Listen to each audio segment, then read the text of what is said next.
Beneath Southern California, a clock that has been silent for 1,000 years just started ticking.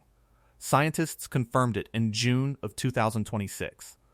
The tectonic stress coiled along the San Andreas Fault has reached its highest level in a millennium, a level that precedes only one thing: catastrophe. It is no longer a question of if. It is a question of where the rupture begins and which cities die first.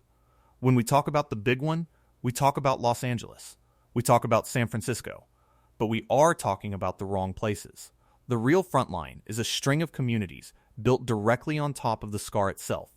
Towns that will not experience an earthquake. They will be at the epicenter of the earth tearing itself open. The names of these cities are almost never mentioned in the national news. Let me know in the comments below if you live near one, or if you had even heard of communities like Wrightwood or Gorman being directly on the fault line. An incredible number of you who watch these reports forget to subscribe. Our team is small, and our work is funded by your support. If you believe this kind of information is vital, then hit that button now. Don't wait. Think of it as an emergency alert for our channel, because we genuinely need you to stick with us. Let's begin. The story of the next great earthquake does not start in a glistening metropolis. It starts in San Bernardino, a city of 220,000 people bisected by the most dangerous fault in North America. Parts of its downtown, its government buildings, its hospitals sit on a drained lakebed. Water-saturated sediment that geologists have a sterile name for, liquefaction-prone soil. But liquefaction is not a sterile event. It is a nightmare. When the M7 8 shockwave arrives, the solid ground beneath San Bernardino will not just shake. It will behave like a liquid. The soil will lose its strength, its cohesion, its very solidity. Buildings will not just crumble from the shaking. They will sink. Foundations will fail as the earth beneath them turns to a churning, soupy mass, swallowing structures whole. Roads will buckle and flow like asphalt rivers. Underground pipes for water, gas, and sewage will not just break.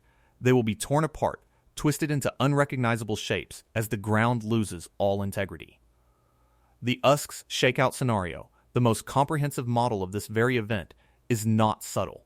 It projects 1,800 immediate fatalities across the region, up to 53,000 injuries, and 1,600 subsequent fires, many of which will be impossible to fight because the water mains will have been obliterated by the liquefaction beneath the city itself. This is the specific, calculated reality for San Bernardino, a city not just adjacent to the danger, but built squarely within the kill box. The San Andreas Fault is not a line on a map here. It is a physical zone of crushed, splintered rock running directly through the community, a scar a mile wide in some places, and the city is sitting right on it. This vulnerability was not an accident. It was a choice, compounded over a century. The original Spanish missionaries noted the artesian wells and lush vegetation, a direct result of the fault line acting as a subterranean dam, forcing groundwater to the surface. They built there for the water. The railroad followed, then the highways, then a city. Each generation built on top of the last, pushing the memory of the geology further and further underground. They built a modern American city on land that geologists knew was catastrophically unstable. A drained lake, a known liquefaction zone, directly on top of a fault that has been storing energy for over 300 years on this specific segment. 3 centuries. That is how long it has been since the southernmost section of the San Andreas, the part that runs from San Bernardino down to the Salton Sea, has ruptured in a major way. For 300 years, the Pacific Plate has been grinding northwest past the North American Plate, 20 to 30 5 millimeters a year. The speed your fingernails grow. But the fault here has remained locked, snagged, refusing to give. All that motion, all that energy has been accumulating, storing up in the rock, year after year, decade after decade. A tectonic spring wound so tight that the June 2026 study by scientist Lillian Burkard confirmed the inevitable. The stress has now peaked, higher than at any point in the last 1,000 years. The idea of the ground itself turning to liquid is a terrifying scenario. What part of this infrastructure threat do you find most shocking? The hospitals sinking, the freeways collapsing, the water lines being severed? Tell us in the comments. Move 50 miles northwest from San Bernardino, and the fault puts on a different, more visible face. In Palmdale, a high desert city of 170,000, you can see the guts of the San Andreas laid bare for all to see. Millions of commuters drive right through it every single year, and most have no idea they are looking at it. It's called the Palmdale roadcut. Where the Antelope Valley Freeway, California Highway 14, was blasted through the landscape, it sliced through the fault zone. The result is one of the most intellectually violent and revealing geological displays on the planet. On the side of the highway is a cross-section of the Earth's crust. But the rock layers are not flat. They are not horizontal. They are a mangled, contorted, folded mess. Layers of the Anaverde Formation, rock that should be lying in neat, orderly strata, have been shoved together. Crumpled like a piece of paper in a fist, they are bent into impossible arches, folded back on themselves, shattered by the immense, slow-motion violence of two tectonic plates at war. This is what a fault zone looks like up close. Not a clean crack, but a wide swath of pulverized, tortured rock. The commuters rushing past at 70 miles per hour are driving through the evidence of plate tectonics made manifest. They are inside the damage zone. When the rupture comes, this entire landscape will lurch. The roadcut itself is a monument to the forces that will tear it apart. The ground here is not expected to liquefy, like in San Bernardino. It is expected to shear. The right lateral strike slip motion means that one side of the freeway will jerk horizontally northwest, while the other side stays put. The highway will be offset by feet, maybe tens of feet, in a matter of seconds. An impassable chasm of buckled asphalt and sheared earth where a freeway used to be. Palmdale, like San Bernardino, sits directly on this zone of weakness. It is one of the designated frontline cities. Its water aqueducts, the arteries carrying life from Northern California, cross the fault line here. They are engineered with flexibility in mind, but no engineer has ever seen them tested by the full force of an M7.8 rupture originating just to the south and unzipping directly toward them. A quake on the San Andreas doesn't happen all at once. It ruptures like a zipper. If the quake starts at the southern end, near the Salton Sea, and unzips northward at 2 miles per second, the seismic energy will funnel ahead of the tear. It will amplify, focusing a wave of destruction directly toward the communities in its path. Palmdale, Wrightwood, Gorman, Fraser Park. They will not just feel the shaking. They will be hit by a focused tsunami of seismic energy. If this is the kind of detail that makes you see the world differently, hit the like button. And if you have family in California, share this with them. This isn't just a documentary. It's a public service announcement about a risk that is becoming more tangible by the day. And between San Bernardino and Palmdale lies the place that keeps seismologists like Dr. Lucy Jones awake at night. A place that could turn a very bad day into an unprecedented cataclysm. The Cajon Pass. It is one of the most critical transportation corridors in Southern California. Interstate 15, the main artery connecting Southern California to Las Vegas and the rest of the country, runs through it. So do major railway lines. So do pipelines for natural gas and petroleum. All of it crammed into a narrow mountain pass between the San Gabriel and San Bernardino mountains. And directly beneath all of it, the San Andreas Fault converges with another major fault system, the San Jacinto. The recent 2026 study, led by Lillian Burkhardt, did not just identify the 1,000-year stress peak. It confirmed a terrifying new potential at this very spot. Her team labeled Cajon Pass an earthquake gate, a geological junction box. Under normal stress conditions, a rupture on the San Andreas might be stopped by the complex geology of the pass. The earthquake would hit this junction and die out. But the stress levels right now are not normal. They are at a millennial peak. And under these specific high-stress conditions, that gate might not close. It might swing wide open. This means a massive earthquake could jump from one fault to the other. A rupture beginning on the San Andreas could trigger a simultaneous, or near-simultaneous, rupture on the San Jacinto Fault. The result would be a multi-fault mega-quake, an event far more complex, far longer in duration, and releasing far more energy than the shakeout model for a single fault rupture ever contemplated. It changes the math entirely. The area of extreme shaking expands, the duration of the shaking extends, the damage to infrastructure, already projected at $200 billion in the shakeout scenario, becomes almost incalculable. This earthquake gate theory transforms the hazard from a linear disaster, a zipper tearing a predictable path, into a sprawling, unpredictable web of destruction. And at the heart of this junction sits the Cajon Pass, with the lifelines of Southern California's economy running straight through it. A single point of failure where a bad earthquake becomes a generational catastrophe. The gate is currently under more stress than at any time since the Middle Ages, and it could be about to open. But the fault's behavior isn't just about violent destruction. Sometimes it's about strange creation. Drive east into the Coachella Valley and you find the city of Desert Hot Springs. Here, the San Andreas splinters into multiple strands, most notably the Mission Creek Fault Trace. And this splintering does something geologically bizarre. It creates an underground dam. The grinding action of the fault over millions of years has pulverized rock into a fine, impermeable clay called fault gouge.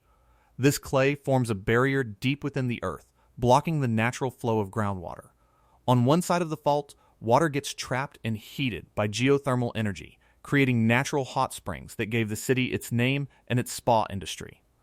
On the other side of the exact same fault line, cold water from a separate aquifer is held back, providing the city's drinking water, hot and cold running water separated by a tectonic plate boundary. Desert Hot Springs is a city whose very existence, its economy, its identity, is a direct manifestation of the fault it is built upon. But this geological quirk comes with a price. The city is not just near the fault, it straddles it. A M6. Zero earthquake struck here on December 4th, 1948, a stark reminder of the active threat.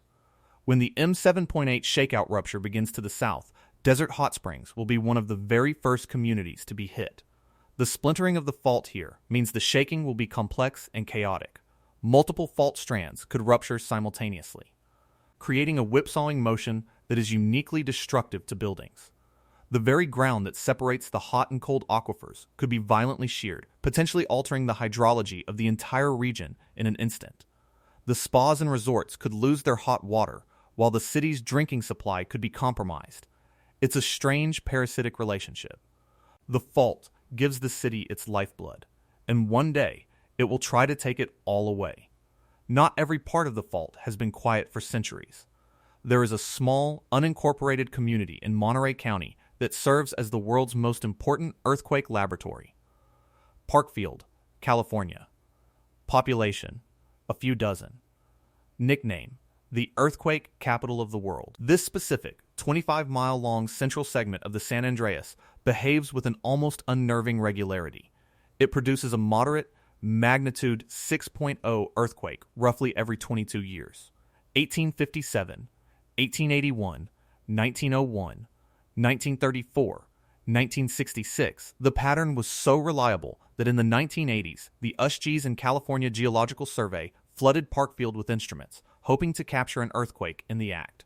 They predicted the next one would hit by 1993. The fault made them wait. The next M6.0 quake didn't arrive until September 28, 2004, 11 years late. But it proved the cycle was still active. And it reset the clock. 22 years after 2004 is 2026. Right now. In March of 2024, a team of researchers led by Luca Malagnini at Italy's National Institute of Geophysics and Volcanology published a study with a stark warning. They analyzed seismic waves passing through the Parkfield segment and found that the rock was exhibiting a specific kind of pre-rupture behavior. The attenuation of the waves, how they lose energy as they travel through the crust, signaled that the fault zone had reached criticality. It was primed and ready to snap again. This research, combined with the overdue cycle, prompted the statewide California Earthquake Center to convene a major workshop in June of 2026. The Parkfield 2.0 workshop brought experts to Moffett Field to assess the imminent risk. The consensus was clear. The mid-2020s are the high alert window. Parkfield matters because it is a transition zone. It sits between the locked southern segment, which stores up energy for centuries to produce massive quakes, and a northern segment that creeps or moves constantly without major ruptures. Parkfield is the canary in the coal mine. A rupture there can tell scientists about the changing stress conditions along the entire fault system. It is a real-time, present-day reminder that the San Andreas is not a sleeping giant. It is a live, breathing system. And the part of it that is supposed to move regularly is now ominously overdue. I know, this is the second time I'm asking. But our subscriber numbers are how we get the resources to make these fact-based reports. It truly is that simple. If you've gotten this far, you are one of us. Please, take 1 second and make it official. It means the world. So we have a southern section that has been locked for over 300 years, with stress at a 1,000-year peak. We have a central section that is overdue for its regular, clockwork rupture. The entire system is showing signs of strain. This is the point where the popular myth of California falling into the ocean needs to be addressed. It is the most pervasive, most dramatic, and most incorrect idea about the San Andreas fault. It will not happen. The fault is a strike-slip fault. The motion is horizontal. The Pacific Plate, on which Los Angeles sits, is sliding northwest.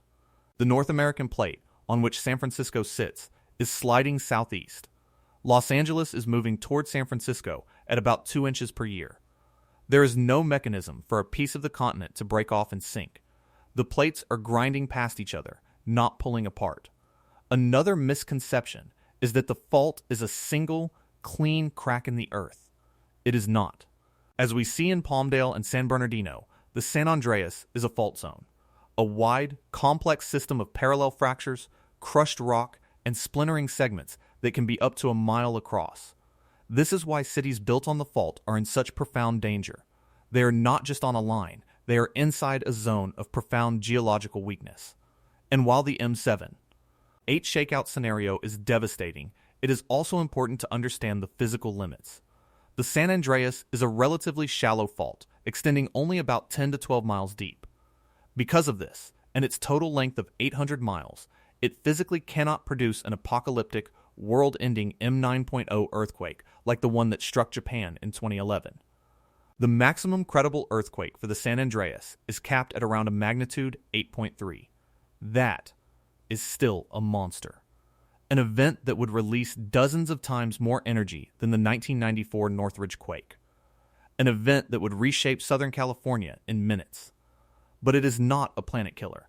The physics of the fault itself place a ceiling on the catastrophe. The man who first identified and named this immense feature was a UC Berkeley geology professor named Andrew Lawson. In 1895, after the 1906 San Francisco earthquake laid the fault bare, he traced the northern zone. He named it after the San Andreas Lake, a sag pond located just south of the city. These ponds are another strange creation of the fault. The grinding pulverizes rock into impermeable clay, which forms a basin. Water collects in these linear depressions, creating a string of lakes that perfectly trace the fault line. The very fault was named for one of its own creations, a tranquil body of water that exists only because of the violent geology hidden beneath it. A perfect metaphor for California itself. A beautiful, prosperous place, lying peacefully atop a devastating and inescapable power. When the 1906 quake struck San Francisco, it ruptured 296 miles of this northern segment. The city was destroyed not just by the shaking, but by the fires that followed. The lessons from that event directly inform the dire predictions for San Bernardino today. Broken water mains. Overwhelmed firefighters. A city burning while the means to fight the flames lies shattered underground. History on the San Andreas does not just rhyme. It repeats itself with chilling precision. The story, then, is one of inevitable physics. 2 massive plates of the Earth's crust are in constant, unstoppable motion. They meet in California along an 800-mile scar. For centuries, parts of that scar have been locked, snagged, accumulating a debt of energy. That debt is now coming due.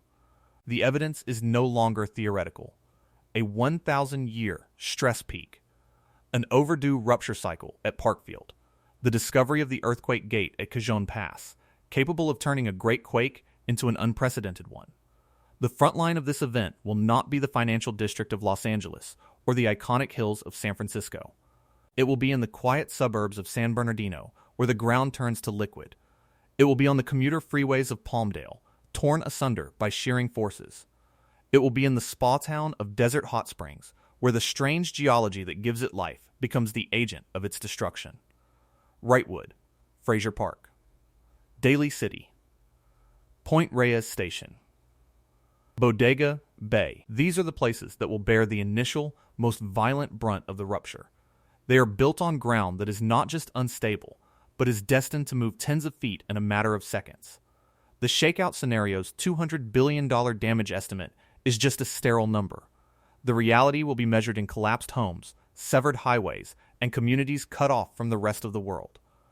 It will be measured in the 1,800 immediate fatalities and the tens of thousands of injuries that will overwhelm a medical system whose own hospitals may have sunk into the ground. The San Andreas fault is not a hypothetical threat. It is a physical reality, slowly reaching its breaking point beneath the feet of millions of people.